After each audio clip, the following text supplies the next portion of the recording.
All right, on today's episode, Brendan's going to say a lot of really cool stuff about what we talked about. Well, we did talk to Jake Hatch from DJ and PK and his Locked On Cougars. He is a convert to soccer, and we learn all about his newfound. Well, it's not new, but his how he fell in love with a beautiful game. And what else we can talk about, Brendan? Locked On Cougars is not about 40-year-old or 50-year-old women that are very attractive. It is about a very terrible team that is clear down in Provo. But the real thing is, we are going to talk about Real Salt Lake and his takes. And this guy can talk, man. He is good at what he does. And he did admit that Locked On Cougars is MILF-tastic. How do you think of this stupid stuff, dude? Oh, man. I have a mind built for horrible comedy. Man. So join us on this episode. It was a lot of fun talking to Jake.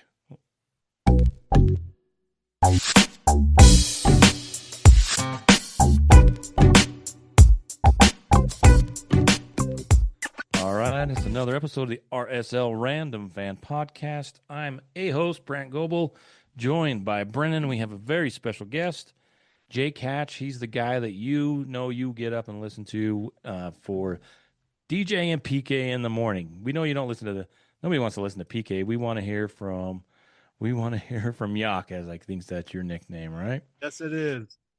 So thank you for joining us. But we do want to find out, is PK really? No, just kidding. Who's nicer, DJ or PK? I guess we already know the answer to that question, but You should at this point. Let's just put it that way. So, Jake, thanks for joining us. Absolutely. Thanks for having me, guys. Good to be here. And you have a role. We want to get to that too, but you are pre and post game with RSL. Maybe that's where people hear you as well. And you also have a podcast with 47 million listeners, I think you said, for Locked On Cougar, something like that. It's massive, right? Wow, that's incredible, man. That's an imaginary number for an imaginary team. Yeah, if I had 47 million followers, let's just put it this way, I wouldn't be doing radio anymore. But nonetheless, I do a BYU podcast every day. But I work for the KSL Sports Zone, doing pre-half and post-game for RSL. Been lucky enough to do that for the past 3 seasons. And quite frankly, it's a dream come true. It's a club I've really grown to love. And I'm lucky enough that when KSL got the broadcast rights to RSL, Nate Dowdle, who's our sports director over at KSL Sports, said, "Hey, are you interested in being part of this?" And I'm like, yeah. And it's been absolutely a pleasure to work with Spencer Warren and Lauren Beck. I remember listening to them for a long, long time because I listened to a lot of pre and post game just with the other RSL broadcasts over the years. And I'm lucky. It really is a joy to talk about RSL, even amidst the season like we're having right now. Yeah, it's been interesting, but we do. I'm always interested to find out how the journey, how you ended up in sports radio, because you're a huge sports fan, and we can really want to talk about being a fellow convert to the beautiful game. But how did you always want to be in sports radio? Was that the dream, or? The dream was I was a massive sports fan growing up, and I wanted to be in sports at some level. Now, it didn't matter to me which way I got in. I just wanted to be in sports. I had a dream growing up that I was going to be a tight end for the San Francisco 49ers, but come to find out, being 6 foot, 200 pounds in high school, that ended that dream pretty quick. So, my original plan going into college was maybe to go to the sports administration route, maybe go to law school and do that. But then, as a student at BYU, and one ill-fated summer afternoon when Twitter was like brand new, we're going back to the like 2010s, so throwing it way back. Greg Wrubell, who's the play-by-play voice for BYU, said, "Hey, I'm looking for an intern for this upcoming football season." Now, I didn't have any sports broadcasting background, but to my dad's chagrin, because he's never let me live it down, he said, "Hey, apply." Well, the worst they can say is no. And I said, "Great, I applied." Greg Wrubell calls me a week later, says, "I'd like to interview for the job." I said, "Okay, cool." Sat me down, and I don't know what I said. But 3 days later, he offered me the internship. I spent a football season working with him, and then spent the Jimmer Fredette, his senior season, working with Greg as an intern, watching Jimmer do what he did as a senior for the BYU basketball program, and realized, you know what? This is a pretty sweet thing to be in sports radio and be able to talk about sports, and follow that up a year later with an internship working for David Locke and the Utah Jazz. And not to belabor the point, but the year after that, so I did two internships over 2 years with BYU and the Utah Jazz. And then the year after that, I had been interning at 1320 KFan, which is then the Miller family bought 1280 The Zone and made The Zone the play-by-play home of the Utah Jazz. And they had a little signal called 960 AM KOVO, which broadcasts out of Provo. It broadcasts specifically to Utah County. And they wanted to build a BYU-specific show, and they needed a producer. Well, Scott Gerard, who was our intrepid program director for many, many years, calls Greg Wrubell and David Locke, and both of them said, hey, there's this kid named Jake Hatch. Reach out to him. And that's how I got my start. I produced that show for a couple of years. You now know it as Cougar Sports 960 with Ben Criddle. And I did that for 2 years. And then they, for whatever reason, decided I needed to work with DJ and PK. And that's where I've been for the last 11 years, every single morning producing for them. And that's so long story short, that is my journey into sports media and sports radio. And I've had a blast the entire way through. Holy cow. You sound like you are on radio, dude. You have the beautiful cadence, my brother. Holy cow, dude. It's like I'm watching TV or something. This is great. I'm going to learn from you. Well, it comes with the territory, but I'm really lucky to do what I do because I'm the oldest of 7 kids in my family. My brothers all work in other industries. And as they like to say, their coworkers want to talk about me more than they want to talk about my brother. So it's pretty sweet to have that, I guess, notoriety in a way. But at the same time, I'm a massive, massive sports fan, and it gives me an outlet literally every single day so that I'm not bloviating on and on to my wife, who doesn't give one iota.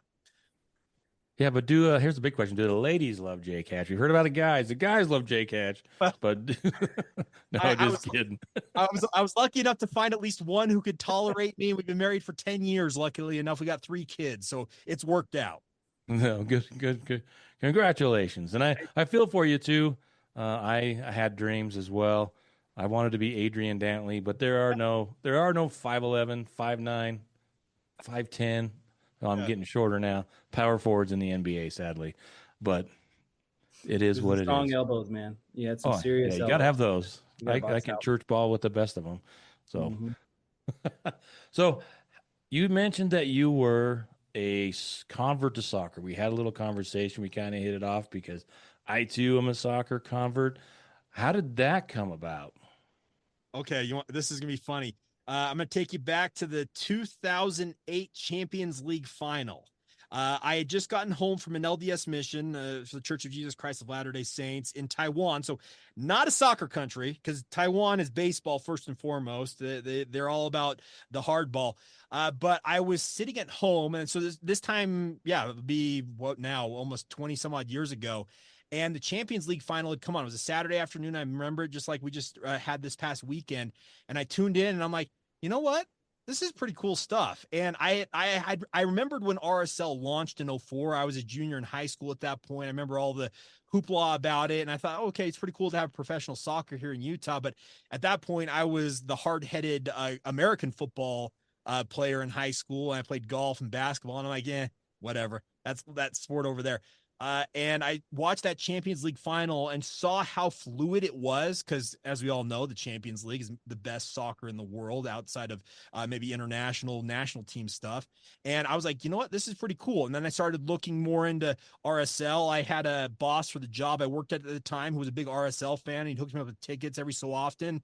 And that's how I kind of fell in love with it. I realized, you know what, I can represent my hometown, obviously, because I'm a born and raised Utahn and lucky to be from this state. And it's cool to have professional soccer here. I will never say it's the quality of Champions League or the Premier League or any of that. But the nice part is we do have professional soccer right here in our backyard. And I just fell in love with it. And obviously it helped. The RSL made that run in 2009 to the Cup, won that one, made the Cup run in 2013 as well. They had some really incredible teams. Jason Kreis, what he built in that era, it was so beyond what MLS was at the time.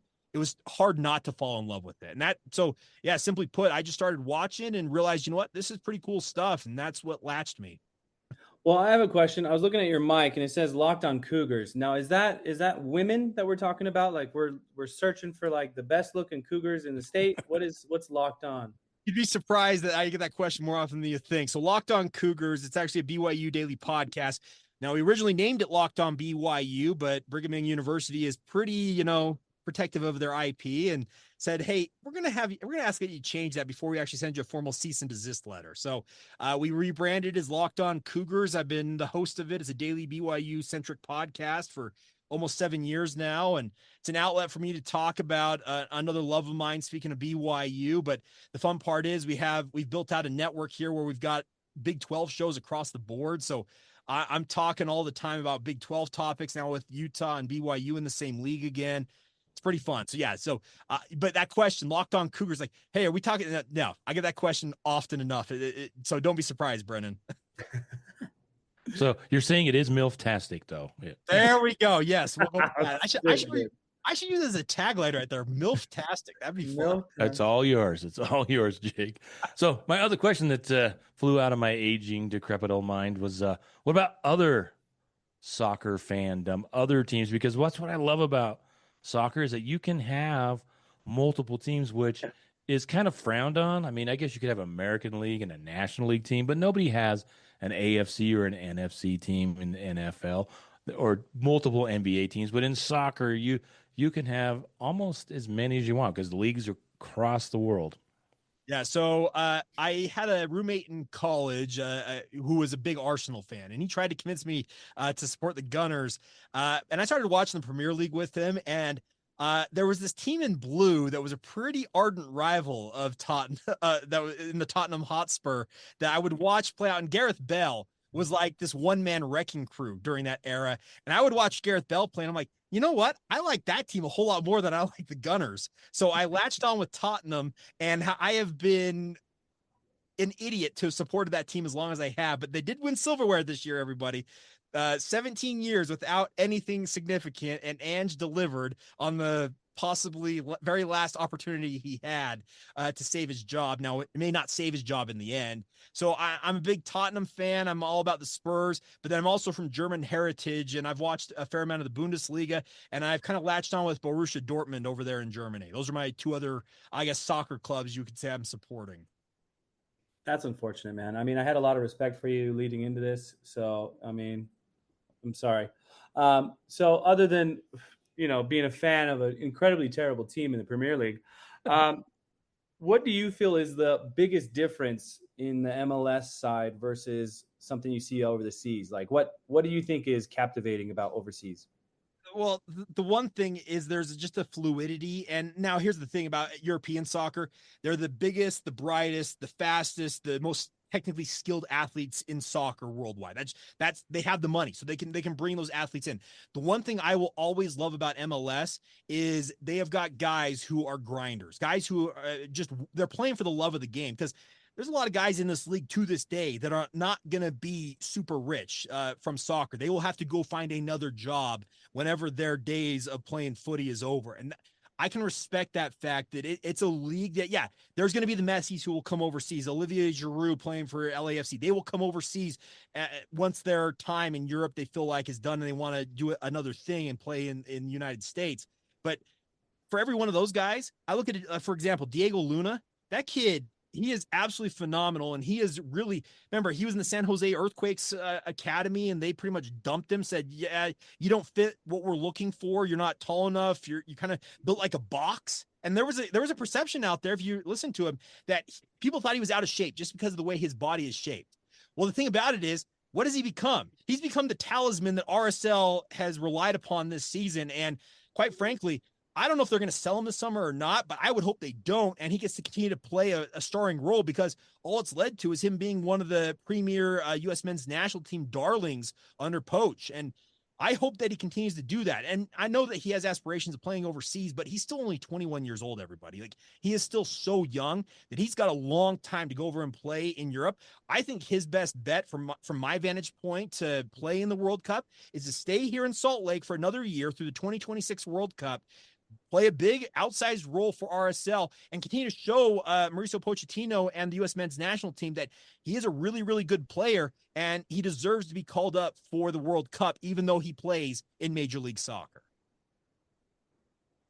Well said, man. Yeah. Are you listening, Diego? Are you listening? No. We'll see. Diogo. Diogo's another story. That's about Well, we talked about your other teams, and My wife is a Tottenham fan, so I can't hold that against you. My Premier League team hasn't made it there yet, but they've only got the League One again, the championship to go before they make it to the Who is it? Crawley Town. Crawley Town. Okay, I've heard of it. Yeah. Yep, everybody's heard of Crawley Town. I mean, they're the most famous Red Devils there are. Yeah. Absolutely, man. So, but let's just jump in and let's talk about Real Salt Lake and find your thoughts. Were you surprised with how this season went, or was the writing on the wall the whole time? The way it's went. Now they're halfway through the season now because we reached 17 matches against LA Galaxy. I would honestly say it's not been what I expected. But I did have concerns coming into the year because when you sell off the type of guys that they sold off, Chicho and all the guys, essentially 60% of their goal scoring was gone from last year's roster. And to replace it, and it's nothing against Ari Peel, it's nothing against Forster or Jago, the two guys they had at the start of the season at striker, and I've brought in William Agata, obviously, there. But there was not like for like replacements. Now, in retrospect, they were trying to sell the club, and that I think tied up a lot of the finances and what they possibly could have done in that winter window, even though I would have liked to have seen them push a little more for that, whether it was the Blitzer group or Ryan Smith or the Millers, whoever could have made that happen where they could have invested a little more heavily.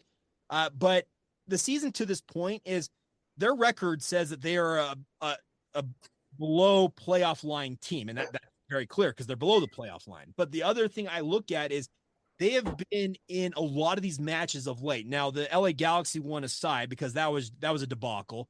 But you look at the Austin game. They should have beaten Austin. They should have scored multiple goals in that match, and giving up a late goal and it ties 1-1. That's just that doesn't sit right. I know it doesn't sit right in the locker room. It doesn't sit right with RSL fans, the coaches, administrators, whoever it might be. They haven't played that badly. The sad part is they have not been able to capitalize on the opportunities that they are generating. And until they start to capitalize on those, we're going to see more of what we're seeing right now where, yeah, they have the 4 wins versus 10 losses with 3 draws. Yeah, they lost 42 goals from last year. Chicho, Gomez, Crooks, and Julio. Yeah. And I wasn't too concerned of. Maybe you can share. You probably don't know every last detail on what happened with Chicho, and you probably want to share with us tonight how Chicho got sent away. But we know it wasn't good, and it sucked that you had a guy that was halfway through the season last year was 17 goals, and then I think he got one or didn't. I don't know if he got one through the end of when he came back from suspension. Yeah. He went over after that suspension the rest of the way. I think he got a couple at his sister too. That's what. But other than that, yeah, it was awful. So and then Manuel, yeah, and that's been this big discussion from RSL fans.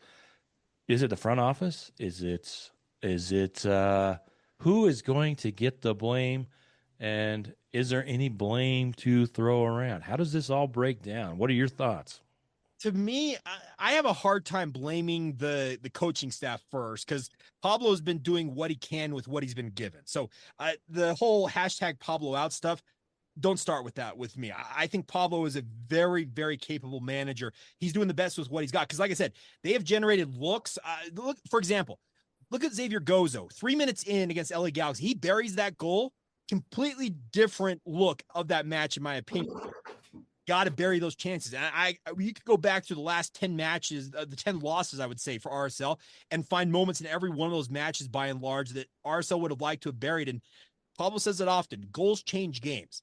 Now, where the blame lies, I think the Manuel situation, I think that he was a guy intent on forcing a power play, whether it was to get more money out of RSL, because he tried to essentially insinuate that, well, when I'm transferred overseas, the contract gets ripped up and it gets a new one. You know what? That's the way it works in a Major League Soccer. And if your agent's pulling that with you, guess what? Maybe it was for the best that he moved along. But in retrospect, when you were expecting Manuel to come in and kind of be the point man, you would send Anderson in that trade, which got Sam Junqua in return. And Sam's been very, very good, I think, for the squad on the back line. Well, he'd be great for BYU too. Would be. But you needed talent up front. And Anderson Julio, he may not be the out and out striker the RSL needs, but he would have been an upgrade over what they have had so far this year. And that's the tough part in retrospect, that you sent him to FC Dallas because you thought, hey, Manuel's coming in. He'll kind of shoulder the load here. We'll bring Pio and Forster Ajago along as kind of the replacements for a guy like Anderson Julio. But I look at it as, yeah, there is blame, I think, more on the management side, but I think it goes more to the fact that the ownership was in flux. They were trying to get a deal across the line to have the Millers buy the majority stake. Now, Ryan Smith had a first right of refusal to buy that majority stake from David Blitzer's organization, and he passed on it. So the Millers came into it. I think that kind of really circumvented a lot of chances for RSL to get deals across the line in the winter window. And now it makes this summer window that much more important. I know that they can't have guys debut until July 24th, which is a long ways from now, but they can start negotiating. And I hope that they have something announced. Like, remember when Chicho, when he joined RSL, he'd been with the club for multiple weeks before he finally debuted for RSL. And that's got to be what the Millers and the front office do now, is where they go out and whether it's a striker, a really high flying winger, whatever they decide to add, get them here weeks ahead of when they can actually debut, so they hit the ground running when they finally are eligible to take the field. Hopefully that made sense. Well, you brought up the Millers, and you brought up the negotiations. Maybe you know a little bit more.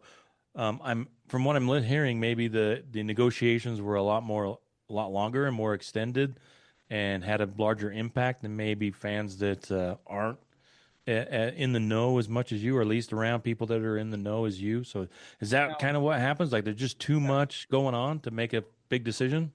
The negotiations were protracted. Now, I didn't know this at the time. I will say that right up front. I did not know that they were negotiating a sale to the Millers until a lot of people found out about it with those reports that came out from Bogert, et cetera, that RSL and Front Office Sports and others that said that RSL was being sold to the Millers for a majority stake.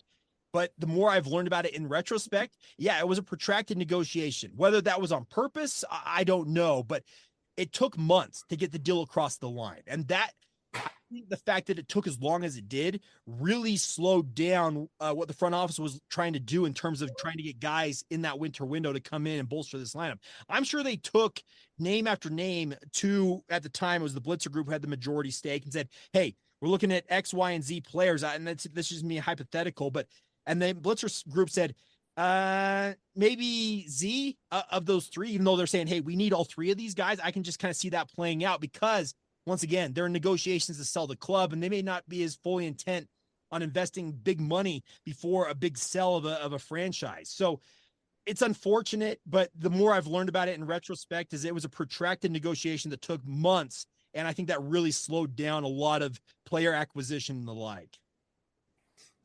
With the since the Millers are taking over now, do you feel that they are going to be making a big move, a big splash in the summer window? Like, because historically, in my perspective, I've never seen the Millers really, take that highlighter type of player. That is the $1 million question, Brennan. As okay, how big of a splash do they want to make right now? Now, obviously, they had a great run with the Utah Jazz, consistently a playoff team for better part of 2 decades. Trust me, I grew up with the Jazz playoffs. That was a thing. Like that, they made the playoffs. So they always had consistently competitive squads. But you're right, there has been some thought that they never really went all in to chase a championship. They came so close in 97 and 98 when Michael Jordan was in the way, and that happens in sports. But I think that the Millers, the fact that they bought back into sports ownership when they had divested themselves of it, indicates to me that they are intent on making an imprint on the local community. And I think that they will, as they learn about this sport, because the NBA is pretty regulated. Like you trade guys within the league itself. It's North American based. Well, guess what? Soccer, it's worldwide, everybody. Transfer market is a whole other deal. I think they will come in, and I think they're smart enough to keep people that have been around this club, whether it's a Kurt Schmid, Jason Kreis, the brain trust that's really been in soccer. They're going to come in. I think they're smart enough to know what they don't know, and that is navigating what can be a pretty interesting world when it comes to transfer market in world football. So I would imagine that they will try and make an imprint at some level. The question is, how big of a splash are they willing to go for? Are they going to splash $20 million down on a striker? That'd be awesome, but I don't know what to expect quite yet. But also, it also can kind of depend on their tenure, right? I mean, how long are they actually going to be owners? Are they planning on this being a long haul, or is this just like a little showpiece? Okay, now that's a great question. They have made it very clear they want to bring Major League Baseball to this market, bring it to Salt Lake. They want to be the principal owners of that Major League Baseball franchise. I don't know this for certain. This is me speculating. So once again, this is not me reporting. I think this is me talking about it. I think they brought back into Major League Soccer, show Major League Baseball that they are capable of continuing to be synonymous with excellence and running things very stable, like in professional sports. And I think that could go a long way, obviously, to helping them show Major League Baseball what they're capable of. And I think the Millers, they've been very strong stewards. Going back to when Larry and Gail bought the Jazz, they looked at it as a community asset. And I think they understand what RSL is. Yeah, is it ever going to be on the same level as the Utah Jazz? Probably not. But it is fit an absolute niche in this community. It's beloved. There's 20,000 people in that stadium more often than not who love what RSL is. And they understand that there is something they can do with this. And I think they're in it for the long haul, quite honestly, because I think that they want to show Major League Baseball that they are very capable of still working in the Major League Sports universe. And it's a showpiece for them to show Major League Baseball that, yeah, we are back into sports and we're here for the long haul. Speaking of the Millers, and when it first came out, I don't know that I was overly excited for the Millers because if you know the history, if you paid attention, the reason that RSL doesn't have a downtown stadium and we're out in stadium is because of the efforts of Larry Miller, right? He worked nonstop. I know people that were involved in the legislature and lobbyists that were involved when Dave Checkis was trying to get a stadium built, and they passed a law saying they can't use RDA money for soccer stadiums, and then the next year that law went away. So there was a huge effort on the Millers, and I don't know if that translates to his wife, but Larry didn't seem to want to let Dave Checkis be successful. So if you're a little bit closer to them, any thoughts on the heartburn? Because I'm glad we have an owner that wants to be committed, but I am still really skeptical. Well, I think that skepticism is valid. Let me be very clear about that. But the interesting part is, if I'm not mistaken, Dave Checkis is now on the LHM, the Miller Family Organization Board of Directors. So whatever bad blood maybe between Larry and Dave at the time, here's been patched up. Now, that's just me looking at it from an outside, because if he were that out with the Miller family, would you think he's sitting on that board today? I wouldn't think so. So no, I didn't know that. So that makes me feel a little bit better. So thank you, Jake. I think that's changed a little bit, but yeah, it may have been just a Larry Miller versus Dave Checkis thing. So Dave worked for Larry. He was obviously the team president for the Utah Jazz before heading out to the New York Knicks. And I know that Larry was a guy who valued loyalty very, very highly. And when guys left the organization, speaking of the Jazz, I think it caused some friction there. So yeah, I think that heartburn, whether maybe it died with Larry, I don't know. But I think the fact that Dave is working with the Millers now indicates to me that whatever rift there was has been patched up to at least some level, and they're apparently on terms enough to work together. Well, that's good, because if I remember right too, it was like Dave kind of wanted a little bit more out of Larry, wanted to be some ownership and stuff, and so I'm glad that sounds like it's all worked out, and I agree with Brennan. We want to make sure that they're committed to this, and it isn't just something that they're doing for a minute. Kind of like Ryan Smith seems like as soon as hockey came around, it was just like, oh yeah, I have a soccer team. But appreciative for them to at least play a role and help RSL stay, because the Deloy situation and not having an owner, we're much better positioned than we were before. Yeah, let's just put it this way. I'll send the Ryan Smith side of things. It was critical for him to be a part of what David Blitzer was doing when he bought RSL to keep it here in Utah. Now, I don't think it was necessarily in danger of leaving like overnight, but not having a local owner involved in understanding what the Utah market was, that would have hurt, because Blitzer could come in and try and do things, but have somebody boots on the ground, to use that expression, with Ryan Smith and his organization, I think it helped navigate what was a really, really tough deal, because the Deloitte situation, it was bad. Just bad all the way around. So it's good to have a guy like Ryan Smith to bought in when he did. I don't know why he wouldn't have bought the majority stake, but yeah, you mentioned the Utah Mammoth, the hockey club. Maybe he decided that's where his interest lied more. Maybe so. But the nice part is the Millers are now in a very stable position. They are Utah through and through, and it sure looks like that they are intent on keeping this club here for the long term and being a part of it long term as well. So let's get back to RSL a little more specific. Let's talk about Pablo Mastroeni. You said you like him, but I wanted to get back to the Xavier Gozo question because we've talked a lot about it. There seems like you have to jump through a lot of hoops to get some minutes under Pablo Mastroeni. New signings, young players, whether they're homegrown or just somebody that they brought in. It seems like they're I don't know what the steps are, but it feels like there are a lot of steps. The universe has to jump in and has a say on it before someone can get some minutes. And Xavier Gozo, if Mark Chuk doesn't get hurt, maybe Xavier Gozo is still sitting on the bench.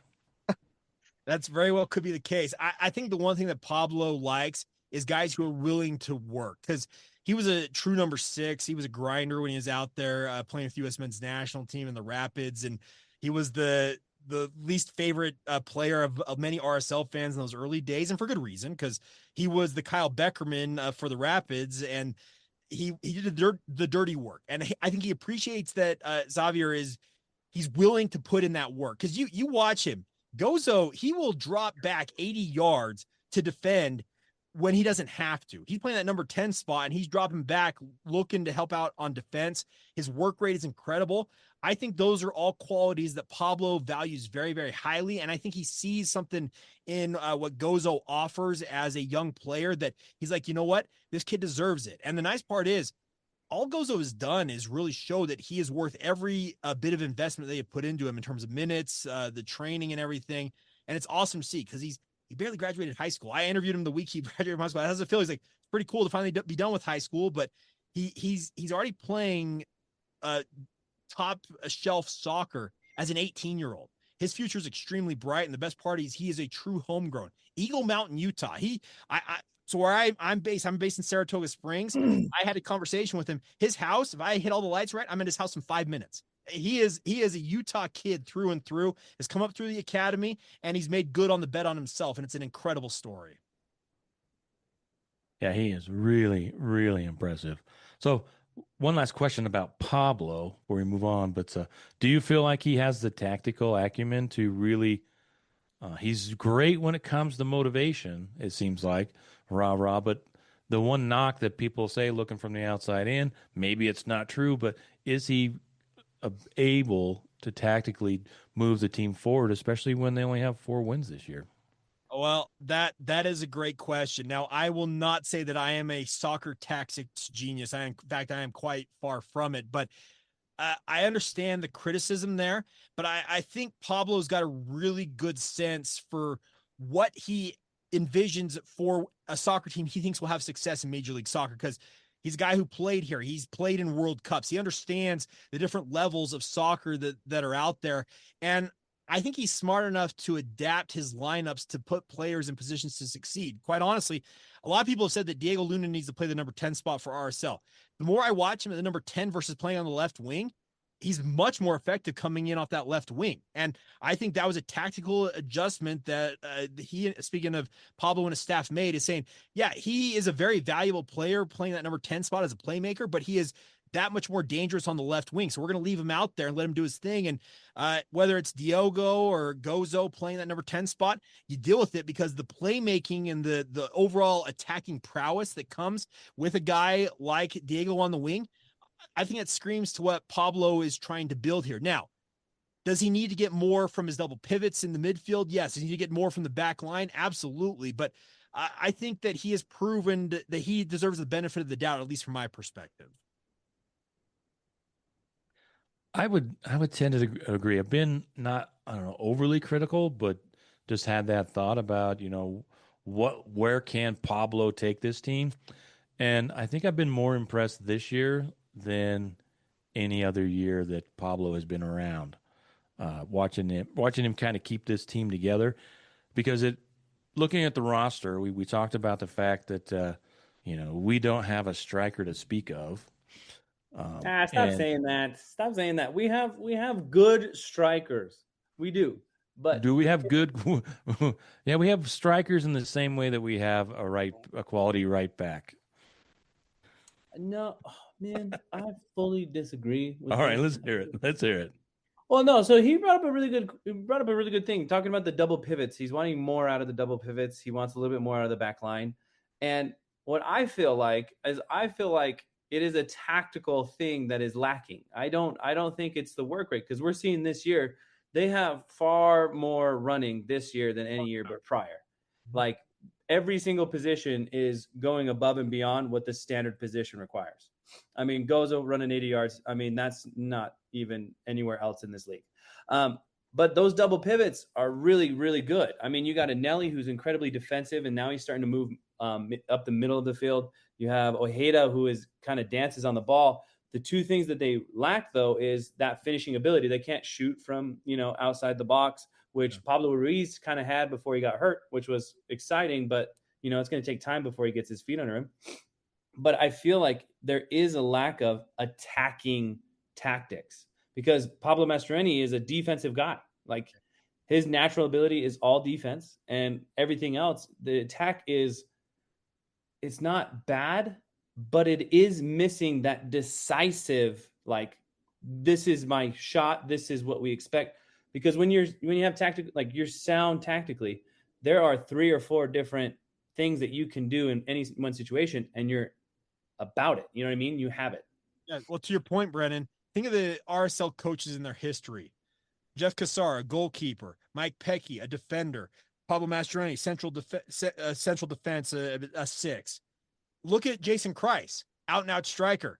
Who's had the best offenses in RSL history more often than not? Now, last year was a really good offensive year, but there was elite talent, obviously, on the attack. But the most offensive minded, and I think the best tactics wise in the attack, is Jason Kreis. Because guess what? He played forward. He knows how to attack. So you need to strike a balance, obviously. And that is, yeah, I can understand that. Tactics wise, yeah, the attacking may be missing. And maybe they need to go find another assistant coach who's got more of an offensive mindset. I don't know, but you make a very good point there. And I would agree with you on that point is, yeah, they're not necessarily maybe as sophisticated offensively as they need to be.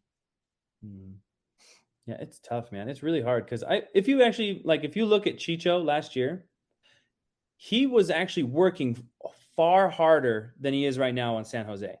Like, he would have probably had like twice as many goals if we had a better, like, offensive tactical game plan. Because I mean, the 4-2-3-1 is offensive for the most part, but you could see that, like, he was working hard to create something instead of something being creative for him. And that's the thing about this is they need to find a way to overload boxes more. It feels like from my vantage point. And I know they've pushed Alex Catronis on that left side up to try and create a more of a wingback situation where they kind of drop almost into a back 3 on defense. But there needs to be more. And the other thing about this, their crosses have not been great. There's not been a lot of service into the box. And that is a function of something that they need to obviously figure out, whether maybe they bring in another high-priced winger who can deliver better quality service in the box, whether it's Catronis or whoever.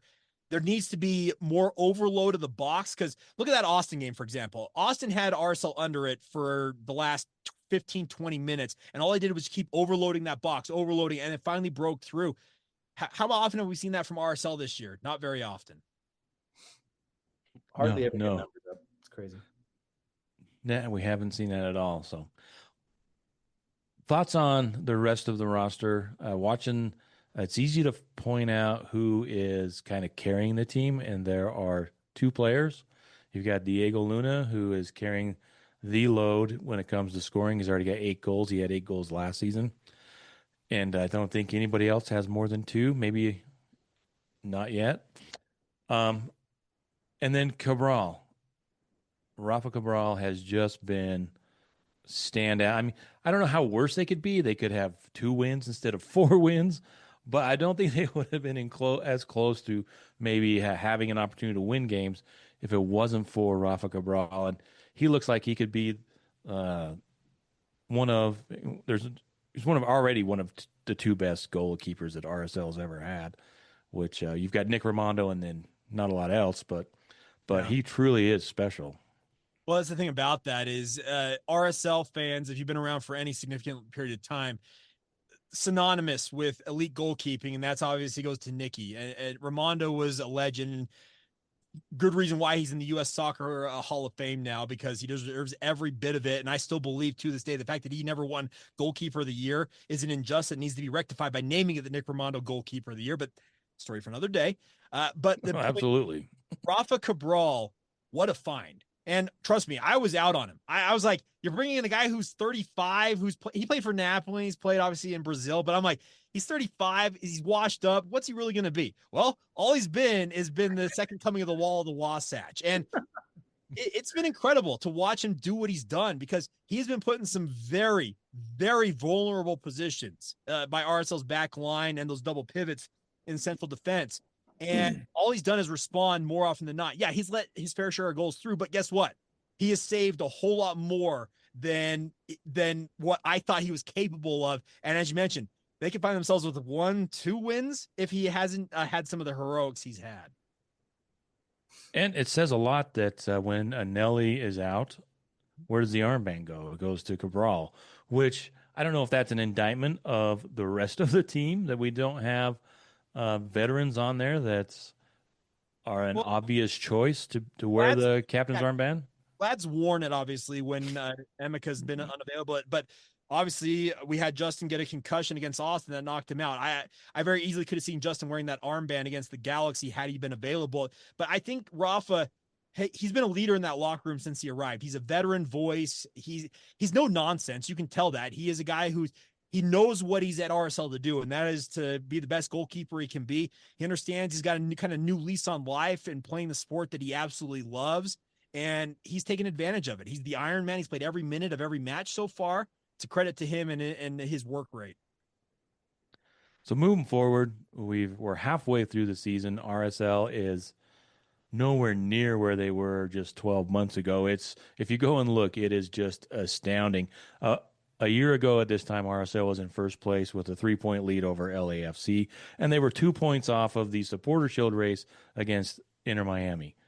And in 12 short months, they have just that's all ancient history. It's just amazing. And we talked about a lot of the reasons why that is. But where do they go from here, and how do or will they make the playoffs?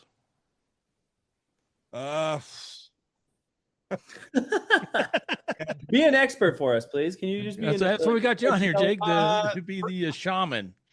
Bring in a $10 million striker and have him start scoring goals in bunches. How about that? No, I think the biggest thing is they got to find a way to start scoring goals. Quite honestly, if they can find a way to start capitalizing on their chances, because they've generated looks. There is zero doubt that they have generated looks offensively. It's not as many as I'd like, obviously, but if you can get quality players in, whether it's via the transport, whether it's a striker or a winger, number 10, whatever it is, get guys in here, get them ingrained as soon as possible. I know that with the transfer deadline, so many clubs are intent on carrying it right up to the deadline to kind of bleed you for every nickel that they can save in terms of a transfer fee and the like, but get it done. Whether you have to pay maybe a little more on a premium or whatever for a transfer, if you can get the guys in that you think can make a difference, get them here, get them ingrained with the club. And then when July 24th hits, hopefully they hit the ground running and they can help RSL make a playoff push. Now, it's not out of the realm of possibility for RSL to make the playoffs. Let me be very clear about this. We have watched the Seattle Sounders for, it seems like a decade, start extremely slow year after year after year. And then the back half of the season, they turn on the Jets, and all of a sudden they're top 3 or 4 in the conference and they make a run through the playoffs. That could be RSL, but it is going to require a pretty significant investment and an injection of talent. There's no doubt about it. And just bring up Seattle, and one of the things that I've noticed with Seattle, I haven't done any of the homework to see if it's true or not, but it certainly looks like in the start of the seasons, they tend to play their young players. They throw out some homegrowns a lot more easier, where on RSL, the flip side is like, they got to earn it. They got to earn it. So, but it is true. I mean, Seattle's had been an incredible squad, incredible organization throughout the years. I think they only missed the playoffs once or twice, maybe. Maybe only be once, but it's definitely not enough. But they haven't missed the playoffs enough for me. But yeah, looking at you're absolutely right. They have to score more goals. They have 16 goals. They they're on pace right now. They won't score as many goals as they had last year at this point. They had 36 goals by the end of May last year, and we're on pace for 32 this year. It's just crazy. So, any players that need to step up, or is it all just come down to if they bring in like Bozanic, if he, I think he's out of contract, maybe he makes another appearance. But yeah, where's the hope, or is it or is it this just a season where you write off and say, you know what, play the young kids and enjoy going to soccer games because we're headed for a rebuild. I don't think you can write it off because, like I said, there's 17 matches to go, so there is still runway for RSL to do some things. Now, does it look kind of dire? Absolutely, because I'm not going to try and make everybody feel like, hey, RSL, they're this close, but I don't think you can write it off quite yet. Now, they go 4 or 5 more matches after the international break, and they're still just scuttling along. Okay, maybe at that point you kind of feel like you're going to pull the plug, but you need every player to continue to buy in. That's the one thing about this is when clubs go in a bad way, it's very easy for players to start to feel like they got to pull more than what they should and kind of do their own thing. And that's the part that I think Pablo, he's very good at keeping guys engaged, and he's got to do his best work now to keep all these guys on the same page. And yeah, you're going to lose Mark Chuk. You're going to lose Diego for the month of June. And I know there's only 2 matches this month due to the international break, but you're losing those guys for a significant portion of this month. And while they're away, you hope that obviously they play well, but at the same time, gives opportunities for other players to step up in their stead. And hope those guys take advantage of it. As little the amount of matches are pretty small because they play the 14th and the 28th. The LAFC game got moved because they advanced in the FIFA Club World Cup. But you got to find guys who are willing to put in the work. Gozo's one of them. There's no doubt. You don't have to worry about that kid's work rate. But whether it's somebody at right back that you haven't tried yet, see if somebody can challenge Caliscan for time. Maybe Bodie Hidalgo finally pulls his head out of what it feels like, because it just feels like he's been kind of mired in a slump. And Brennan, Brennan, what were you going to say? Dude, I'm agreeing with you. I have no idea why everyone is okay with Bodie Hidalgo's play. Like, it's not up to par. There's no doubt about it. And he has proven to be a much better player in past seasons than he has been this year. So I just feel like you need to have guys who may not be playing to the standard that we expect from them as fans, and obviously the coaching staff expects, step up here. You got to have guys buy in, as hard as that can be, because some of them may feel like that season is lost, but that now goes down to Pablo and his staff requiring buy-in from these guys. And it can be hard to demand, but they've absolutely got to get it from these guys if they want to have any hope of turning it around. And one player who we've just kind of haven't talked about, we've forgotten about him. I like to tell people that I don't know if you know this, Jake, but Diogo Gonçalves is a designated player. And the reason I say that is because he isn't showing anybody. He isn't letting anybody know that he's a designated player. He's been, I'm to the point now, he's just an absolute bust. I think he might be on the outs. I don't know if he's going to, what the deal is there. And I don't know if he can turn it around. Maybe you know more, but an ankle injury and then discipline, that's a guy that doesn't want to be here and is looking to get out of here as fast as possible. I think it's very easy to look at that and say that's exactly what it was. Now, we had Kurt Schmid on with DJ and PK last Friday, and they asked him the question straight up. It's like, what's going on with Diogo? And Kurt said that he legit, it was a heel injury, I guess is what it was. And he was out, he said, for a week to 10 days. But when he returned to training, the effort level was not there. And Pablo, there's one thing that he's a stickler for, it's effort. He requires it in training sessions. He wants to see guys who are engaged. And Diogo didn't give that effort. And Pablo said, you know what? I'm putting my foot down and we're going to make an example right now. He's not traveling on this 2-game road trip. They kept him home. And who knows how long he may be in the doghouse for. I don't know. And yeah, he very well could find himself on the way out when it comes to the transfer market. I don't know that side of it, but it's not a good look for your highest priced player, your lone DP on the roster, who, yeah, you're right. He's not delivered to the level that RSL expected when he arrived here. And they've got to get more out of him. And you want to talk about a guy who needs to buy back in if he's going to stick around? It's Diogo. But yeah, he very well at this point, Brandt, could find himself on the way out. I have no idea on that, but the transfer window's open and he could find himself being shipped somewhere else. Yeah, he's played 24 games, I think, somewhere in that range, and he has 3 goals and 3 assists. Yeah, you And need more from a DP. There's no doubt. unless he's your keeper, and they don't score goals, but but definitely offensive-minded DPs, which are exactly what these slots are built for, because they're generate offense. He has not generated the level of offense that his contract typically requires.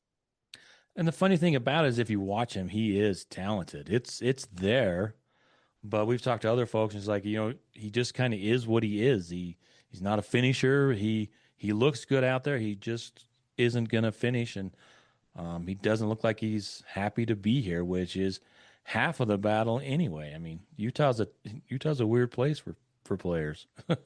That it's probably a culture shock for a lot of people. It is, but at the same time, the level that he's been playing at is beneath what RSL expects and should expect from a DP level player. And then finally, Pablo Mastroeni, last year of a contract. They haven't renewed. They talked about it in the preseason that it was brought up and they had discussions, but nothing came about. And I think is it a waiting game to see how RSL does? And because it was mentioned, the last 4 seasons they faded into the sunset and out of the playoffs rather quickly. And if that happened again this year, I can't imagine that Pablo would be renewed. But we're getting to the point where, with this kind of season, I mean, what are they going to do with Pablo? Great question, because quite honestly, I'm surprised that he got into a final year of his deal with no extension or whatever. And who knows what it may be a prove it situation, as you mentioned, Brandt. It may be prove it to us that you're capable of keeping this squad engaged. And quite honestly, with the struggles RSL's had this year, he very well may have to prove that more so than ever, because he's got to keep these guys on the same page, because there's still a whole half of the domestic season to go. There is that Champions Cup, Leagues Cup, coming up. That'll obviously be another competition to be a part of. And he's got to keep his guys engaged. So in many respects, yeah, it feels like more like it's a prove you're worth it to us. Now, what does he have to do to prove that? No idea. They make the playoffs. I think that would go a long way to showing that, hey, he kept his guys engaged despite a pretty rough start. But man, at this point, halfway through the season, it seems like it's a tough thing to consider that it's going to be easy to do that. But if he pulls that off, I'd be surprised if they don't re-up him. Let's just put it that way. And is there any heat, do you think, on the front office with the misses? They've had quite a few misses. The only thing saving them is probably the Cabral and Diogo and Xavier playing better. But the front office doesn't have a lot to, shout about this season so far. Well, here's the thing. Pro sports, it's all what have you done for me lately? And it's a results-oriented business. When things aren't going good, everybody feels the heat. I'm talking coaching staff, I'm talking front office. They understand it's their job to get the right players in place. And those players, ultimately, their success on the field reflects on those who are working behind the scenes, whether it's the coaching staff, technical staff, front office, whatever it is. I believe there's some heat out there. And now the Millers, obviously, like I said, are coming in here and they're kind of learning what they don't know about this. So there may be, I guess, ever so slightly a longer leash than, let's say, had it been the continuation of the Blitzer and Ryan Smith group running things. There may have been a shorter leash there, but there's always heat. There's no doubt about that. Results are what matter. And so far, the results are lacking for RSL. Yeah. Well, the good results are lacking. They've had plenty of negative results. So, you got any final questions, Brennan? I know I tend to talk too much. No, I mean, if you could just say hi to DJ and PK, that'd be great. Just tell them I said hi. What's up? But yeah, other than that, fantastic. I mean, your cadence is amazing. I love your takes on things. You definitely have your job because you're good at it. So keep doing that, man. Thank you. I appreciate that. Like I said, it's a dream come true. And like I said, I've RSL means a lot to me because I'm a hometown kid. Like I like to put on for this state, and I'd like to see them in a better spot right now. 10 losses doesn't sit well with anybody. So The hope is the back half of the season is much better than the first half, but it feels like there needs to be some investment, and that means getting players here, especially of an attacking variety. That's the one thing, is we need to see more offense. Well, thank you for joining us. We really appreciate your time. It's been wonderful to talk to you. We appreciate your perspective and your insider knowledge on the club, and look forward to having you on again soon sometime. Yeah, it was a pleasure. By the way, I probably should have revealed this right out the top. You guys are the first ever RSL podcast I've ever been on. So thank you for the invite. First off, it was cool to do this and talk about a club, like I said, that means a lot to me, and kind of talk about I think a part of our community that, yeah, it's a very niche like group, obviously, because the soccer community, it's very insular, and that's not a bad thing. It's how the soccer community operates, but it's a really cool part of our community that needs to be highlighted more. Well, thanks for that. We enjoy having people like you on because we want to. I'm really curious to find out why people love soccer. And it's great to see, you Tottenham Hotspur and then Borussia Dortmund. I'm kind of a Mainz 05 fan. Okay. So, but it's been great to chat with you, and we look forward to continuing, talk about all the converts to soccer. Anytime you need me, reach out. All right. We will. Thank you.